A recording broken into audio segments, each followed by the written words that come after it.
Bonjour. Si quelqu'un ne veut pas travailler, qu'il ne mange pas non plus, écrit Paul aux Thessaloniciens.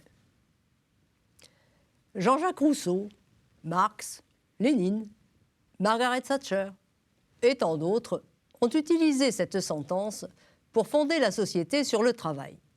Et de nos jours, pour régler la question des chômeurs ou des immigrés. Quelle déroutante postérité d'une phrase de Paul devenue proverbiale et interprétée à plein contresens. Pourquoi Paul interpelle-t-il ainsi les chrétiens de Thessalonique?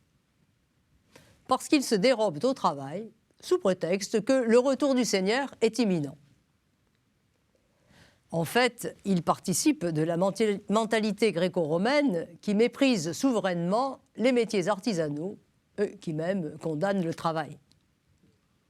Et dans cette société, ceux qui ne travaillent pas sont fort nombreux. Paul se doit de réagir. Attendre le Seigneur n'est pas synonyme de paresse. C'est pourquoi Paul lie travail et nourriture. Ses contemporains aussi sont préoccupés par la nourriture, mais d'une toute autre manière. La nourriture est l'obsession quotidienne des gouvernements soucieux de satisfaire les besoins biologiques du peuple afin d'éviter les émeutes. D'où l'importance, non pas du travail, mais des bienfaiteurs qui distribuent blé et autres denrées. Système de clientélisme que Paul refuse au nom de sa foi. Personnellement, l'apôtre tient à assurer sa propre subsistance. À Thessalonique, à Corinthe, il travaille de ses mains. Il agit comme les rabbins qui circulaient dans la diaspora pour visiter les communautés. Ces rabbins travaillaient lors des étapes pour éviter d'être assimilés aux prêtres de la déesse Cybèle qui, eux, vivaient de la mendicité. Paul encourage donc les chrétiens à travailler.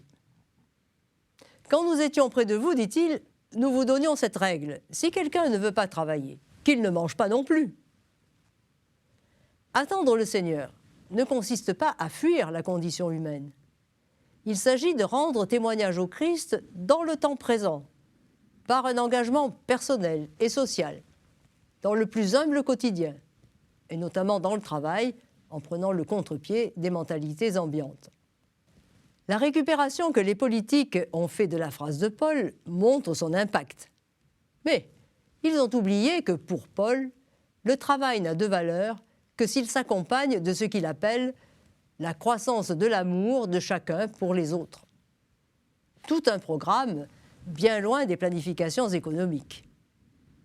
D'ailleurs, n'a-t-il pas déterminé, entre autres, la vie des pères du désert, ainsi que la vocation bénédictine? À bientôt.